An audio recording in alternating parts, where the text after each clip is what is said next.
Ngayong linggo, dito sa Go Negosyo, Kaya Mo! We'll give you tips kung paano magsimula at magpalago ng isang tailoring business. And later, ihanda nyo na ang panganyo sa isang umagang puro tawa. Dahil mamaya, makakwentuhan natin ang isang komedyanteng negosyante. No less than Mr. Arnel Ignacio. Isang umagang puno ng saya at inspirasyon ang hatid namin sa inyo ngayong linggo ng umaga. Ako po si Gladys Reyes Someru. Welcome to your one and only negosyo partner on TV. Go Negosyo, Kaya Mo!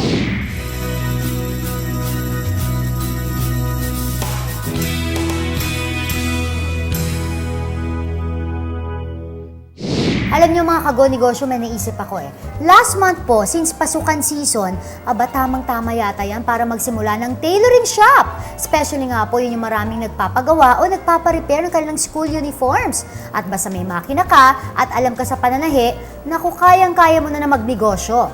Kaya po, gusto niyo bang malaman kung paano magsimula ng ganitong klaseng negosyo? Check out this week's Go Negosyo Home-Based Business Idea.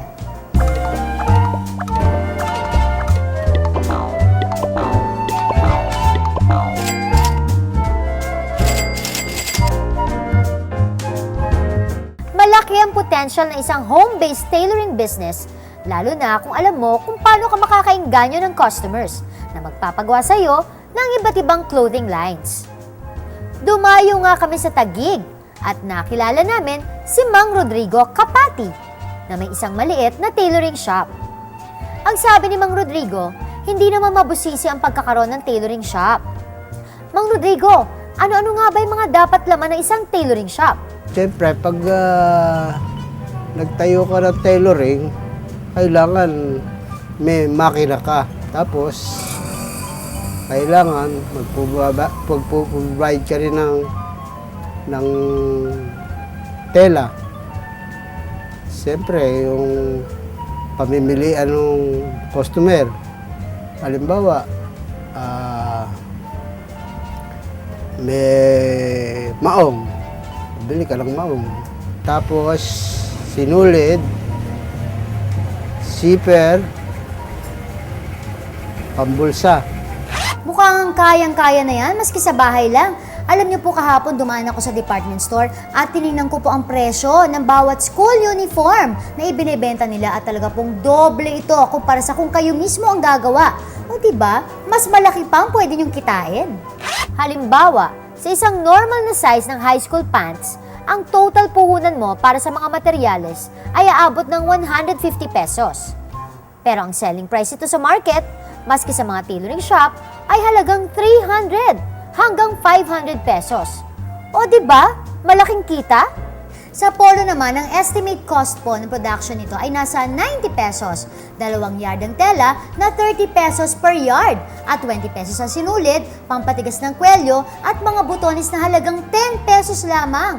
At katulad nga ng nasa tag price ng polong ito, nako, each can cost 200 to 400 pesos. Nako, ang laking kita pala talaga, no? At hindi lang yan. As home-based tailoring business, pwede ka rin mag-accept ng mga repairs na pwede mo i-charge ng 50 pesos pataas. So imagine mo na lang, kung magkaroon ka ng at least 3 customer a day, naku, malaking bagay na rin yun. Tulad nga ni Mang Rodrigo na mula 1963 ay nakapagpatapos na ng mga anak niya at nakapagpundar ng mga gamit kasamang kanyang ever-dependable na makina.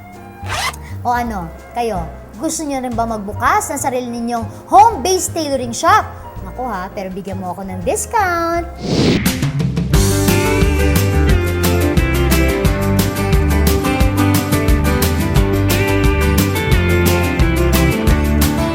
Good morning, Gladys. Ito na naman tayo sa pang episode ng Napkin Economics. I'm Chris Tan.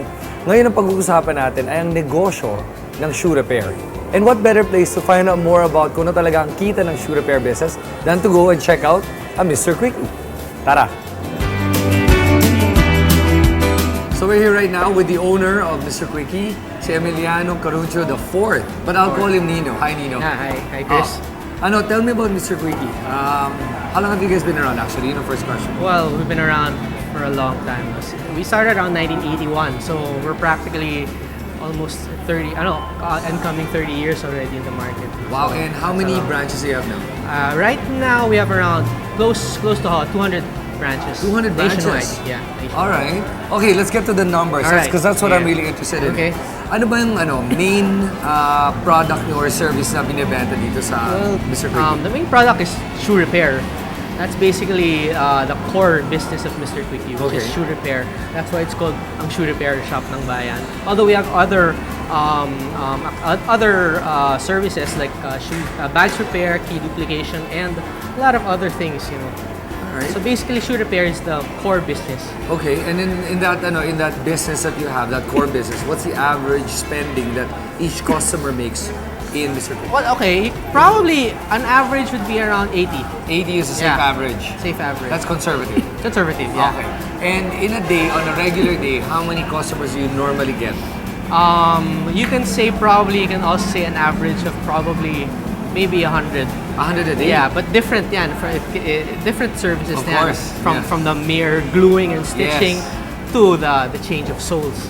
So guys, given all the facts that we've heard today, kukumpute na natin ngayon kung ano talaga ang kita ng isang Mr. Quickie or isang shoe repair tulad ng Mr. Quickie. So let's start first with the basic facts. Kanina sinabi sa atin na ang basic service sila ay shoe repair. And when you talk about the average spending ng isang customer dito, it's roughly about, let's say, 60 to 80 pesos per customer. Let's go with that, okay? And dito sa isang mall, ang traffic nila is usually between 80 to 100 customers in a day. So let's compute it at, I always want to be conservative eh. So I'm gonna compute it at, let's say, 100 customers at 50 pesos per customer. Para talagang conservative tayo ah. So that's only about 5,000 pesos per day ang sale nila. Multiply that by 30 days. That's 150,000 pesos ang benta nila sa isang buwan. Alright? Ngayon, babawasan na sa 150,000 pesos ay ang rent. Yun ang pinaka-importante, yung rent. Magkano ba rent nila dito? In a stall like this, sabi nilang rent, pinakamahal na 30,000 per month. So let's take out 30,000 from 150 or down to 120,000 pesos. And then let's take out the cost of the salaries as well, of the employees as well, and also yung mga basics kagaya ng kuryente. And we're gonna be down to, let's say, natanggalan natin yung rent natin ng 30, let's take out another 45,000, let's say, for employees and plus kuryente. So, let's take out 75,000 total from the 150. So, take that out, you have 75,000 pesos left.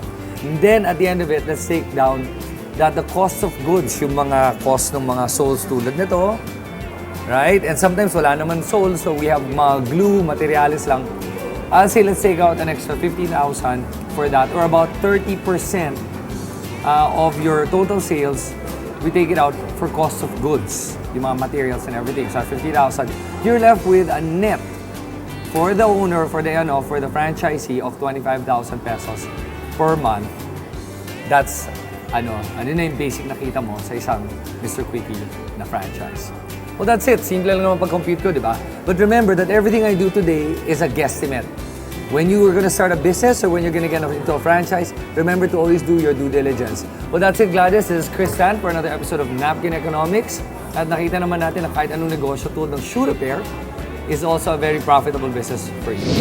Ang sabi nga po ni Rizal, ang kabataan ng pag-asa ng bayan. Pero dito po sa Go Negosyo, hindi lang sila basta pag-asa ng bayan, kundi ang kabataan ay maaasahan. Dahil for this year po, tuloy-tuloy ang ating mga kabataan for the annual Teen Negosyo University na tinatawag nila.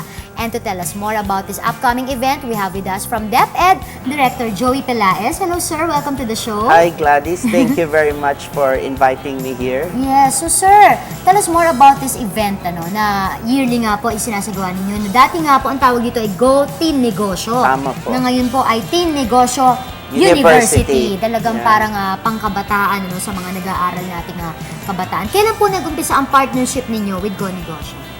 Ito po ay inumpisahan namin noong 2006.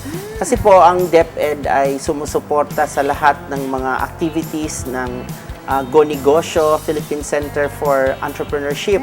So, pag meron pong mga event at training ang Go Negosyo, kami po ay pinapadala po namin yung aming mga guro at mga estudyante para makilahok dito. Kasi ini-encourage talaga ng DepEd ang entrepreneurship as a career track in education.